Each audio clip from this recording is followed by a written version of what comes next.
কৃষকদের জন্য সুখবর দিলেন প্রধানমন্ত্রী তারেক রহমান।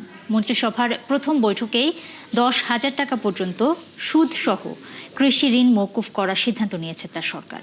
এতে 12 লাখ কৃষক ঋণমুক্ত হবেন বলে জানিয়েছেন মন্ত্রিপরিষদ সচিব নাসিমুল গনি।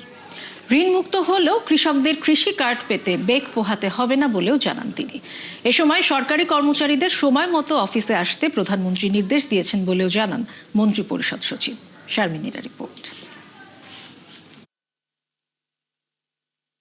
বৃহস্পতিবার সকালে মন্ত্রিসভার প্রথম বৈঠকেই কৃষকদের জন্য সুখবর দিলেন প্রধানমন্ত্রী তারেক রহমান।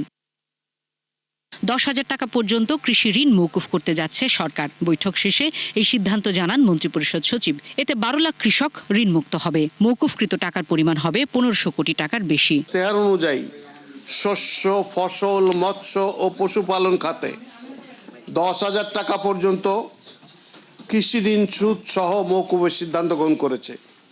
এর মূল লক্ষ্য হল দরিদ্র কৃষকদের সামাজিক নিরাপত্তা নিশ্চিত করা।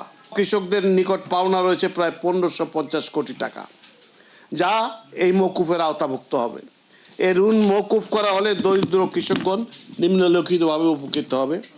প্রথমত, এতে আনুমানিক 12 লক্ষ কৃষক, একদম সবচেয়ে যারা দরিদ্র কৃষক, তারা উপকৃত হবেন। ঋণমুক্ত হলেও কৃষকদের কৃষি কার্ড পেতে প্রতিবন্ধকতায় পড়তে হবে না বলে জানান তিনি। কৃষি পাবেন না কেন? কৃষক তো।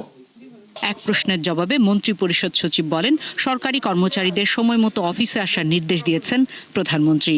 সকল কর্মকর্তা কর্মচারী সঠিক সময় না আসেন, তাহলে সরকারের যে আইনানুগ প্রক্রিয়া রয়েছে সেটা ডিলিজেন্টলি, অর্থাৎ নিখুঁতভাবে অনুসরণ করা হবে। বৈঠক শেষে সচিবালয় থেকে হেঁটে ওসমানী স্মৃতি মিলনায়তনে 21শে পদক প্রদান অনুষ্ঠানে অংশ নেন প্রধানমন্ত্রী তারেক রহমান। অনুষ্ঠান শেষে হেঁটেই সচিবালয়ে প্রবেশ করেন তিনি। শারমিনীরা, 71, ঢাকা।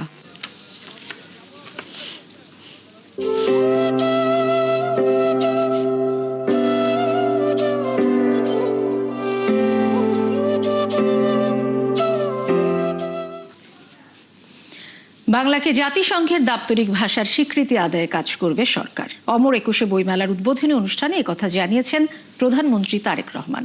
শুধু সোহরাওয়ার্দী উদ্যানে সীমাবদ্ধ না রেখে এই বইমেলা সারা দেশে ছড়িয়ে দেওয়ার আহ্বানও জানান তিনি। বিশ্ব সাহিত্যের সঙ্গে পরিচিতি বাড়াতে আগামী বছরগুলোতে আন্তর্জাতিকভাবে এই মেলা আয়োজনের সুযোগ রয়েছে কি না তা ভাবারও পরামর্শ দিয়েছেন প্রধানমন্ত্রী। শফিকুল হকের প্রতিবেদনে বিস্তারিত। কিছুটা দেরিতে শুরু হলো এবারের বইমেলা। নির্বাচন সহ নানা কারণে পিছিয়েছে তারিখ। সামগ্রিক অবদানের স্বীকৃতি স্বরূপ বাংলা একাডেমি প্রাঙ্গণে মেলার উদ্বোধনী অনুষ্ঠানের শুরুতেই সাহিত্য পুরস্কার প্রাপ্তদের হাতে সম্মাননা তুলে দেন প্রধানমন্ত্রী তারেক রহমান। অমর 21শে বইমেলা 2026-এর পরে উদ্বোধনী বক্তব্যে গুরুত্ব দেন জ্ঞান চর্চা ও পাঠাভ্যাসের ওপর। গবেষণাধর্মী বই প্রকাশের পরামর্শ আসে প্রধানমন্ত্রীর বক্তব্যে। প্রতি বছর মেলার আকার আয়তন বাড়লেও সেই হারে মনে হয় গবেষণাধর্মী বই প্রকাশিত হচ্ছে কিনা, কিংবা মানুষের বই পড়া অভ্যাস বাড়ছে কিনা, এই বিষয়গুলো নিয়েও বর্তমানে মনে হয় চিন্তা ভাবনা করার অবকাশ আছে। বর্তমান সময়ে ইন্টারনেট অনিবার্য অনুষঙ্গ হলেও এর নেতিবাচক দিকগুলো নিয়ে সতর্ক করেন প্রধানমন্ত্রী। দিনের পর দিন কম্পিউটারে মনিটরে ডুবে থেকে জ্ঞান অর্জন হয়তো সম্ভব, তবে শরীরে এবং মনোজগতে এর একটা সাইড এফেক্ট বা পার্শ্ব প্রতিক্রিয়ার প্রভাব রয়ে যায়। বইয়ের প্রতি তরুণ প্রজন্মের আগ্রহ বাড়ানোর উপায় আমাদেরকে বের করতে হবে। ভিন্ন ভাষা ও সংস্কৃতি জানতে আন্তর্জাতিকভাবে বইমেলার আয়োজনের বিষয়ে ভাবতে দায়িত্বশীলদের পরামর্শ দেন প্রধানমন্ত্রী। অমর 21শে আন্তর্জাতিক বইমেলা অনুষ্ঠিত হলে বিশ্ব সাহিত্যের সঙ্গে পরিচিত হওয়ার পাশাপাশি বহু ভাষা এবং সংস্কৃতি শেখা, জানা এবং বোঝার দিকে আমাদের নাগরিকদের আগ্রহী করে তুলতে ইতিবাচক ভূমিকা রাখবে বলে একজন রাজনৈতিক কর্মী হিসাবে আমি এটি বিশ্বাস করি বা মনে করি। সময়ের পরিপ্রেক্ষিতে আগামী বছরগুলোতে অমর 21শে বইমেলা অমর 21শে আন্তর্জাতিক বইমেলা হিসেবে আয়োজন করার সুযোগ রয়েছে কিনা সেটি আমি আপনাদের সকলকে ভেবে দেখার অনুরোধ জানাবো। এ সময় বাংলাকে জাতিসংঘের দাপ্তরিক ভাষায় স্বীকৃতি আদায়ে সরকার কাজ শুরু করবে বলেও জানান প্রধানমন্ত্রী তারেক রহমান। আমাদেরকে জ্ঞানে, বিজ্ঞানে, প্রযুক্তিতে, মেধায় নিজেদেরকে সমৃদ্ধ হওয়া প্রয়োজন। একই সঙ্গে বাংলা ভাষাকে জাতিসংঘের অফিসিয়াল ভাষা হিসেবে স্বীকৃত আদায়ের জন্য আমাদের মনে হয় কাজ শুরু করা প্রয়োজন। শফিকুল হক, ৭১, ঢাকা। শিক্ষা, গবেষণা ও শিল্প সাহিত্য চর্চায় রাজনীতিকরণ কখনোই সভ্য সমাজের পরিচয় হতে পারে না বলে মন্তব্য করেছেন প্রধানমন্ত্রী তারেক রহমান। রাজধানীর ওসমানী স্মৃতি মিলনায়তনে ২১শে পদক প্রদান অনুষ্ঠানে তিনি কথা বলেন। জ্ঞান বিজ্ঞান কিংবা শিক্ষা সাহিত্য গবেষণাকে আরও বিকশিত করতে তার সরকারের পরিকল্পনার কথাও জানান প্রধানমন্ত্রী। আজ নয়, ব্যক্তি ও এক প্রতিষ্ঠানকে এই পদক দেয়া হয়। আরও জানাচ্ছেন মোহাম্মদ হোসেন। ভাষা, শিল্পকলা ও সাহিত্য সহ জাতীয় জীবনের বিভিন্ন ক্ষেত্রে অসামান্য অবদানের স্বীকৃতি স্বরূপ দেয়া হয় দেশের দ্বিতীয় সর্বোচ্চ বেসামরিক সম্মাননা ২১শে পদক। এবছর ৯ জন বিশিষ্ট ব্যক্তি ও একটি প্রতিষ্ঠানকে মর্যাদাপূর্ণ এই পদকের জন্য মনোনীত করে সরকার। ২১শে পদক প্রাপ্তদের হাতে আনুষ্ঠানিকভাবে পদক তুলে দিতে বৃহস্পতিবার সকালে রাজধানীর ওসমানী স্মৃতি মিলনায়তনের অনুষ্ঠানে যোগ দেন প্রধানমন্ত্রী তারেক রহমান। প্রধান অতিথির বক্তব্যে মহান ভাষা আন্দোলনে আত্মদানকারী ভাষা শহীদদের কৃতজ্ঞতার সঙ্গে স্মরণ করেন প্রধানমন্ত্রী। পদকপ্রাপ্তদের অভিনন্দন জানিয়ে শিক্ষা, সাহিত্য ও গবেষণাকে আরও বিকশিত করতে সরকার কাজ করবে বলে জানান তিনি। শিক্ষা, গবেষণা এবং শিল্প সাহিত্যের চর্চাকে আরো বেগবান করতে রাষ্ট্র এবং সরকার তার দায়িত্ব অবশ্যই পালন করবে।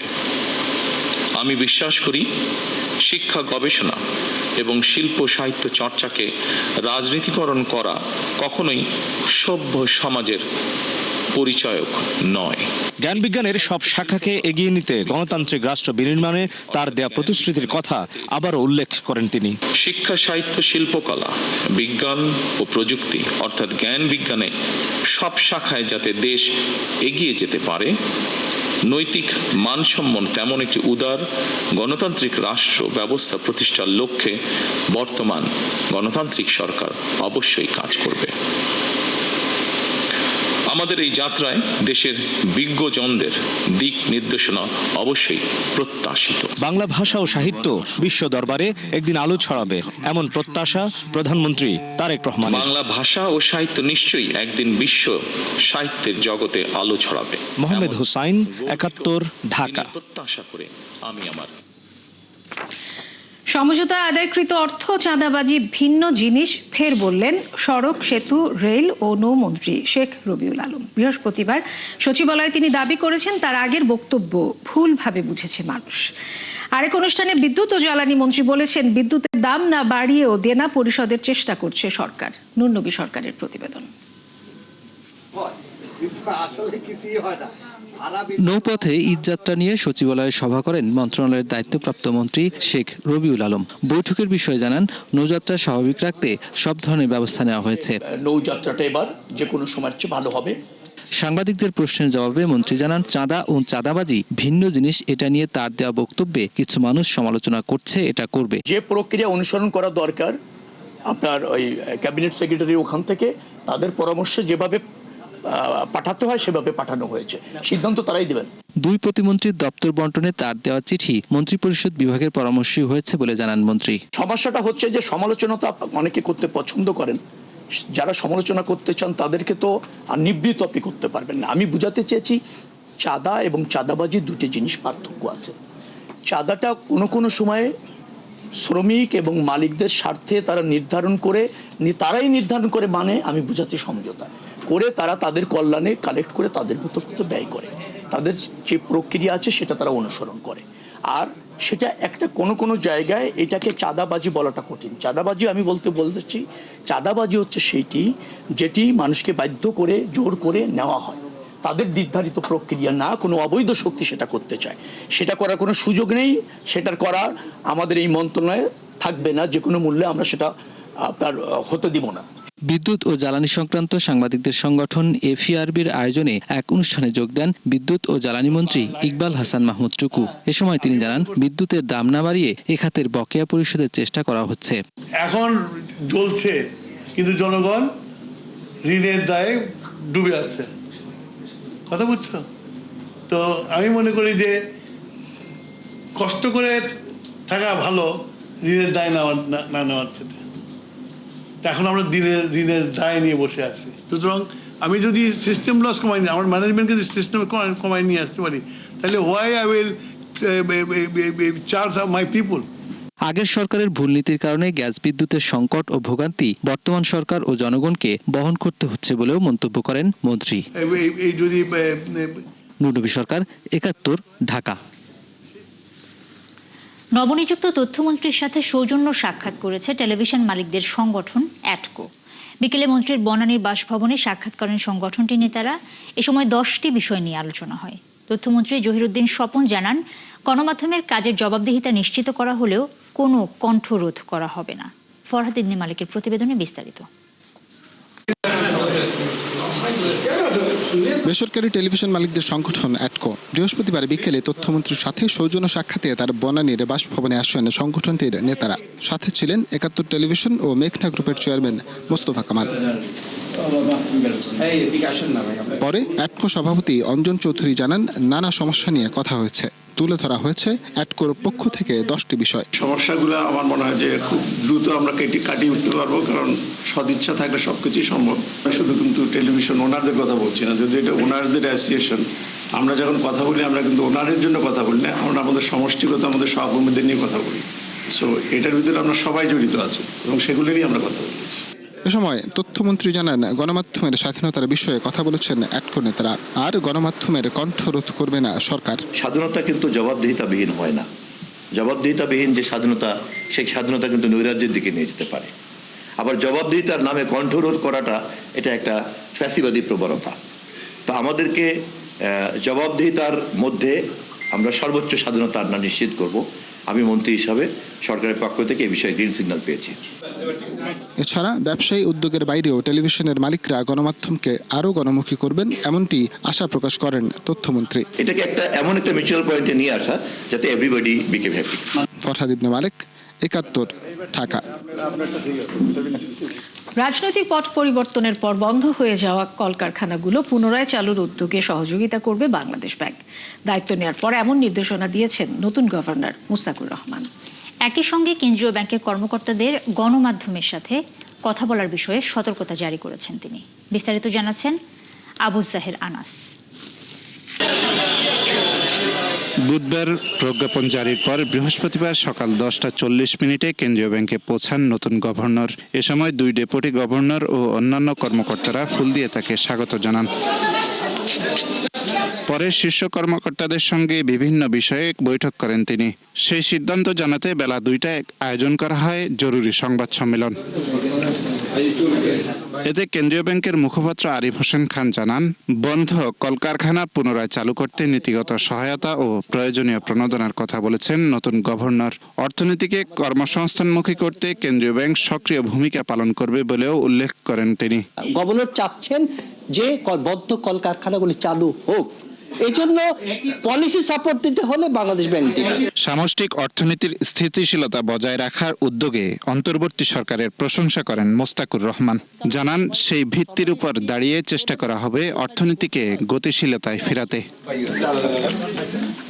সবাই মূল্যস্ফীতি নিয়ন্ত্রণ ও বাজার স্থিতিশীল রাখাকে অগ্রাধিকার দেওয়ার কথা বলেন গভর্নর। একই সঙ্গে সুধার পর্যালোচনার মাধ্যমে প্রয়োজনীয় পদক্ষেপ নেওয়া হবে বিনিয়োগ পরিবেশ ফিরিয়ে আনার। এই ইকোনমিটাকে স্টেবল রেখে এমপ্লয়মেন্ট কিভাবে জেনারেশন করা যায় এবং এমপ্লয়মেন্ট জেনারেশন বৃদ্ধি করতে হলে বেশ কিছু প্যারামিটারকে অ্যাড্রেস করতে হবে। সেখানে হাই ইন্টারেস্ট রেট একটা ইস্যু, তার পাশাপাশি মনে করেন কেন্দ্রীয় ব্যাংকের অন্যতম একটা এজেন্ডা হচ্ছে ইনফ্লেশন কন্ট্রোল করা এবং সাধারণ মানুষের ক্রয় ক্ষমতার মধ্যে প্রাইস স্টেবিলিটিটাকে এনশিওর করা। সুশাসন নিশ্চিতে সিদ্ধান্ত গ্রহণের স্বচ্ছতা বজায় রাখার কথাও বলেছেন গভর্নর। এছাড়া কাজের গতি বাড়াতে বিভিন্ন পর্যায়ের কর্মকর্তাদের সিদ্ধান্ত গ্রহণের ক্ষমতা বাড়ানো হবে বলেও উল্লেখ করেন তিনি। বাংলাদেশের ইতিহাসে এই প্রথম কোনো ব্যবসায়ীকে গভর্নর হিসেবে নিয়োগ করা হলো। আব্দুল জাহের আনাস, ৭১, ঢাকা। বাংলাদেশ ব্যাংকের নবনিযুক্ত গভর্নর মোস্তাকুর রহমানকে সরিয়ে নতুন কাউকে নিয়োগের দাবি জানিয়েছেন এনসিপির আহ্বায়ক এবং বিরোধী দলীয় chief whip Nahid Islam.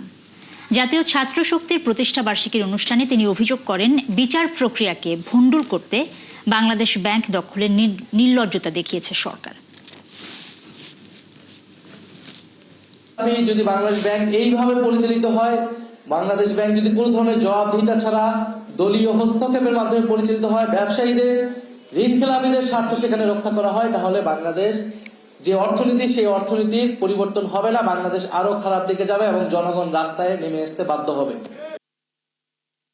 High court থেকে জামিন পেয়েছেন আওয়ামী লীগের 2 প্রভাবশালী নেতা। নারায়ণগঞ্জ সিটি কর্পোরেশনের সাবেক মেয়র সেলিনা হায়াৎ আইভী 5 মামলায় জামিন পেয়েছেন। একই দিন জামিন পান কক্সবাজারের সাবেক এমপি আব্দুর রহমান বদিও। তাদের বিরুদ্ধে জুলাই অভ্যুত্থানের সময় হত্যা চেষ্টা ছাড়াও ক্ষমতার অপব্যবহারের একাধিক মামলা রয়েছে।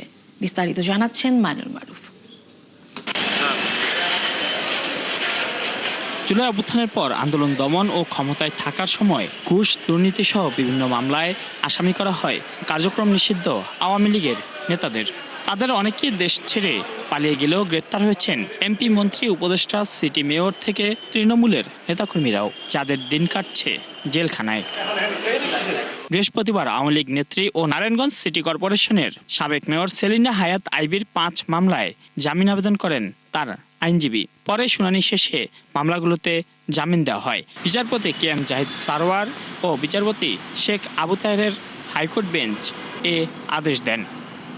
5 মামলার মধ্যে 4টি মামলা জুলাই আগস্টে হত্যাযজ্ঞের। এছাড়া হামলা ও সরকারি কাজে বাধা দেওয়ার অভিযোগে অপর মামলাটি হয়েছে নারায়ণগঞ্জ সদর মডেল থানায়। এছাড়া হামলা ও সরকারি কাজে বাধা দেওয়ার অভিযোগে অপর মামলাটি হয়েছে গত বছরের 9 মে ভোররাত 3টার দিকে আইভীকে গ্রেপ্তার করা হয়। এরপর বিভিন্ন মামলায় তাকে গ্রেপ্তার দেখানো হয়। একই দিন কক্সবাজারের সাবেক সংসদ সদস্য আব্দুর রহমান বদি 24 জুলাই আগস্টে এক হত্যা চেষ্টা মামলায় জামিন পান। বিচারপতি আতোয়ার রহমান ও বিচারপতি বিশ্বজিৎ দেবনাথের হাইকোর্ট বেঞ্চ আদেশ দেন। 2024 সালের 20 আগস্ট চট্টগ্রামের 5 শাইল এলাকা থেকে বদিকে গ্রেপ্তার করা হয়। কক্সবাজারের টেকনাফে একটি হত্যা চেষ্টা মামলায় তাকে গ্রেপ্তার করা হয়েছে বলে সে সময় র্যাবের পক্ষ থেকে জানানো হয়।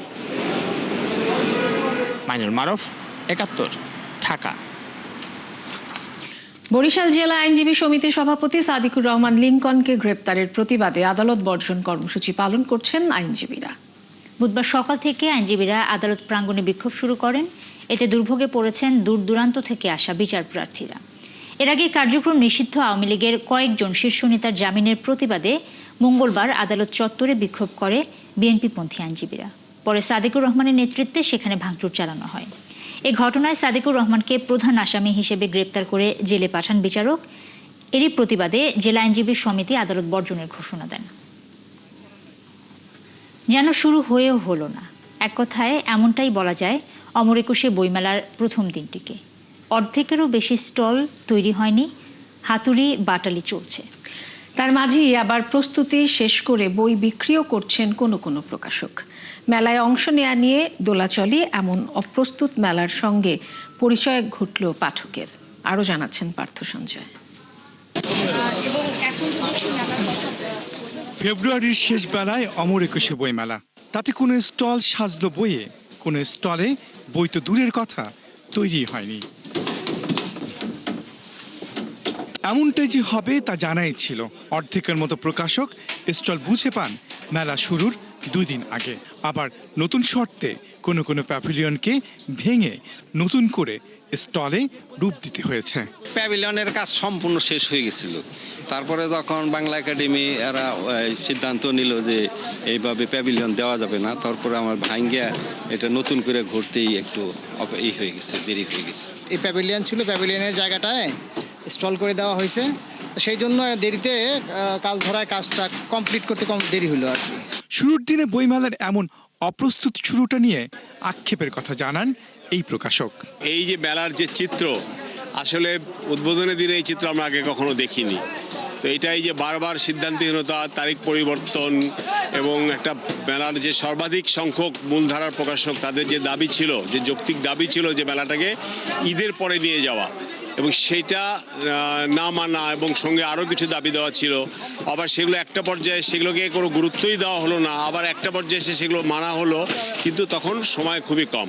এর মাঝেই মেলা এসেছেন অনেক নবীন লেখক, এসেছেন পাঠকও। তাদের প্রত্যাশা প্রাণীর মেলায় তৈরি হবে সুর। নানা রকমের চড়াই উত্তরের মধ্য দিয়ে মেলাটি অন্তত আজকে শুরু করা গেছে এবং সেটা ফেব্রুয়ারি মাসে। এটি একটি আমার কাছে একজন লেখক হিসাবে যে ভালো ব্যাপার। আমরা জানি এটা শ্যামের মাস, এই মাসে আমাদের পাঠকদের মিছিল কতটুকু হবে, কতটা ভিড় জমবে, কিংবা এই যে গ্যাদারের যে ব্যাপারটা, এটা কিন্তু আমরা আসলে পাবো কি পাবো না বুঝতে পারছি না, আমরা আশঙ্কার মধ্যে আছি। আমার দুটি বই এই বইমেলায় পাওয়া যাবে। একটি হচ্ছে দেশ পাবলিকেশনসের, সেটা হচ্ছে দুঃখ জলে সুখ ডাঙা, আর নতুন আরেকটি বই এই বইমেলায় আসবে এবার, সেটা হচ্ছে বসন্তে মিশে থাক সেসব দিন। হাতুড়ি, বোর্ড কিংবা রঙের এই ব্যস্ততার মাঝের ছবিটাই বলে দিচ্ছে প্রথম দিনের বইমেলার চিত্রটা কেমন। প্রকাশকেরও খুব একটা দেখা নেই, যারা আছেন তাদের বেশিরভাগই স্টল মেরামতকারী। লেখকেরও খুব একটা দেখা মেলেনি। তবু অনেক পাঠকই এসেছেন। তবু আশা যত দিন যাবে ততই জমে উঠবে অমর একুশে বইমেলা। পার্থ সঞ্জয়, ৭১, ঢাকা। চলছে সংবাদ সংযোগ। সরাসরি সংবাদ অনুষ্ঠান দেখতে চোখ রাখুন ৭১-এর ফেসবুক পেজে এবং সাবস্ক্রাইব করুন ৭১-এর ইউটিউব চ্যানেলে। সাথেই থাকুন ৭১।